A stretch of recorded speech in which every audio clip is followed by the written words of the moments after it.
Seigneur, c'est lui qui peut révolutionner le monde. Est-ce que nous croyons à cela? C'est vraiment la grande question ce soir. Est-ce que nous croyons que dans son humilité, dans sa pauvreté, le Christ est capable de transformer le monde? Notre monde d'aujourd'hui, notre monde.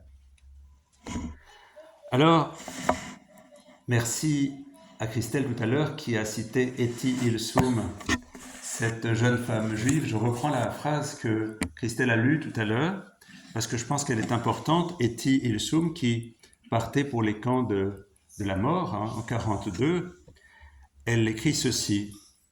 Il m'apparaît de plus en plus clairement, je reprends ces mots, si vous ne les avez pas bien entendus, je pense que c'est les écouter, c'est important, que tu ne peux pas nous aider, mon Dieu. C'est-à-dire, elle sait que les camps ne vont pas disparaître comme ça, en claquant dans les doigts. Elle sait qu'elle va partir, elle va mourir dans un camp. Alors, elle continue, mais que c'est ici à nous de t'aider. Il faut qu'on aide Dieu. C'est grand, hein? Alors qu'elle est vraiment dans une situation dramatique. Elle dit, c'est à nous de t'aider et de défendre jusqu'au bout la demeure qui t'abrite en nous. Voilà le projet d'Etty, c'est aider Dieu, qui semble ce petit enfant sans force, qui a besoin d'être abrité, qui a besoin d'être protégé en nous. Vous voyez, toute la clé de l'évangile, elle est là. C'est que ce miracle de Noël, il nous met devant le fait que Dieu se rend dépendant de nous. Si on veut l'accueillir, il vient chez nous et il transforme tout chez nous. Si on veut bien l'accueillir, il est totalement livré à notre accueil. Et ce soir, chers frères, chères sœurs, le Seigneur vient frapper à votre porte et il vous dit, est-ce que tu veux bien de moi pour mettre du soleil dans ta vie, pour mettre de la lumière, de l'espérance dans ton monde? Est-ce que tu veux bien de moi? Il ne pourra pas forcer la porte. Il y a un passage dans l'Apocalypse où on dit, je me tiens à la porte et je frappe. Si quelqu'un ouvre la porte, j'entrerai chez lui, je prendrai le repas avec lui. Dieu frappe à la porte de notre cœur.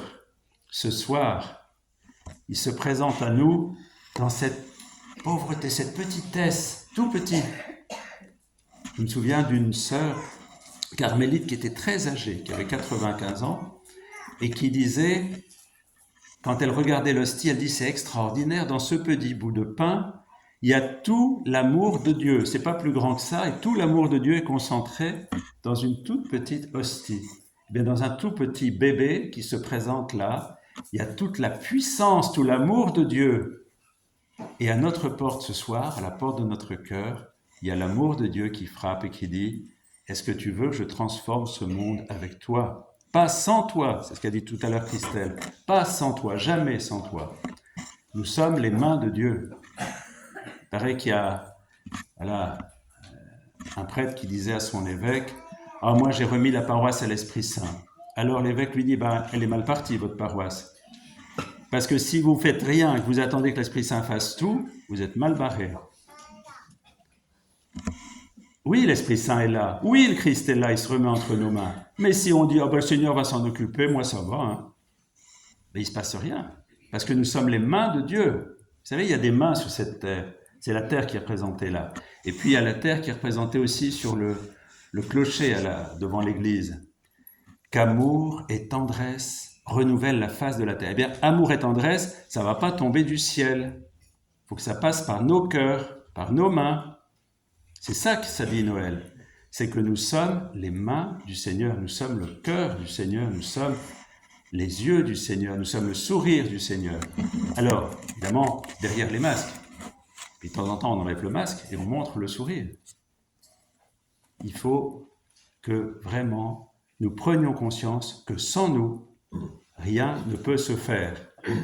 Sans Dieu, rien ne peut se faire non plus. Il faut qu'on soit main dans la main avec le Seigneur. Et c'est ça qu'il nous dit ce soir. Si tu veux bien, je me présente à toi comme un petit enfant. Si tu m'accueilles, on va changer ce monde. Le Maître est là qui t'appelle. À un moment, c'est Sainte Marthe qui dit ça à sa sœur Marie. Eh bien, le Maître est là, c'est-à-dire le Seigneur, tout faible, tout donné, tout ouvert. Il t'appelle, ouvre ton cœur, ouvre tes mains, il va venir chez toi, il va venir en toi. Et avec lui, tu vas pouvoir faire toutes choses nouvelles. Est-ce que nous croyons que Dieu est capable de faire dans nos cœurs, dans ce monde, toutes choses nouvelles?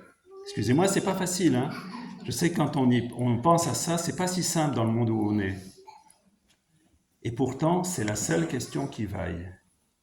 Hier soir, on était au Champ de Mars avec le responsable de la communauté musulmane, le responsable de la communauté juive, et moi-même comme prêtre d'une paroisse, pour accueillir des jeunes des quartiers et leur parler de la religion et du respect. Et les jeunes étaient stupéfaits de nous voir, les trois religions ensemble, on ne mangeait pas de barbe à papa, eux oui, mais on était là disponibles. Et ils ont voulu prendre des photos, ils ont dit, mais c'est trop beau, on prend des photos. Vous voyez, on peut donner des signes de paix là où l'on est, partout où l'on est.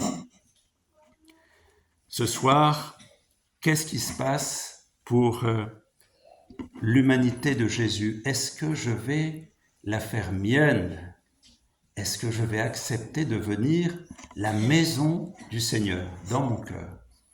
Est-ce que je vais accepter d'être présence du Seigneur pour ceux qui sont dehors, qui ont froid, qui ont faim? Est-ce que je vais accepter d'être la paix du Seigneur pour ceux qui ont envie de se battre? Vous voyez, c'était beau aussi parce que les jeunes qui étaient là faisaient partie de groupes différents qui ne s'entendent pas forcément bien entre eux. Et là, se sont mis à se parler. Ils étaient assis sur le bord du mur et se sont mis à parler entre eux. Et l'éducateur qui était là me disait, vous voyez, ils se parlent pas d'habitude. On peut changer le monde. Eh bien, ce secret d'amour immense que nous pouvons vivre, c'est un secret. Nous sommes porteurs de cette petite flamme de l'espérance. Est-ce que nous avons conscience que le monde a besoin de voir que dans nos yeux, dans nos cœurs, l'espérance est là? Parce que si nous n'y croyons pas à l'espérance, qui y croira? Si nous ne croyons pas que le monde peut être changé, qui y croira? Et que le Seigneur nous donne ce soir d'avoir vous savez, on est nombreux, si on s'y met tous, vous ne pensez pas qu'on peut changer le monde? Au début, il n'était que 12, hein? Il n'était que 12. Tu es d'accord, Geneviève? On est un peu plus que 12 ici, non?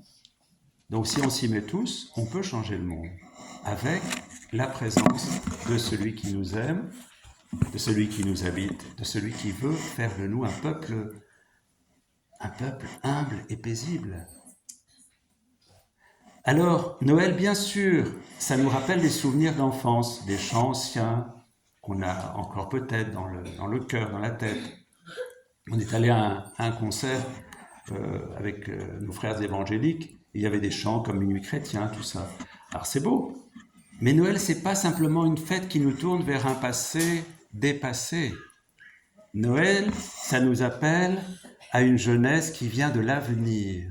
C'est-à-dire, c'est notre avenir qui vient vers nous, l'avenir du cœur de Dieu, qui nous dit, tu vas vers le bon, tu vas vers l'amour, tu vas vers la paix.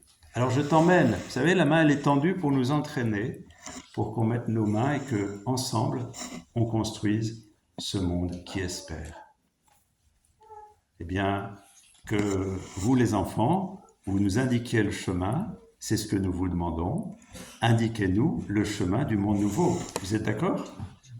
Merci.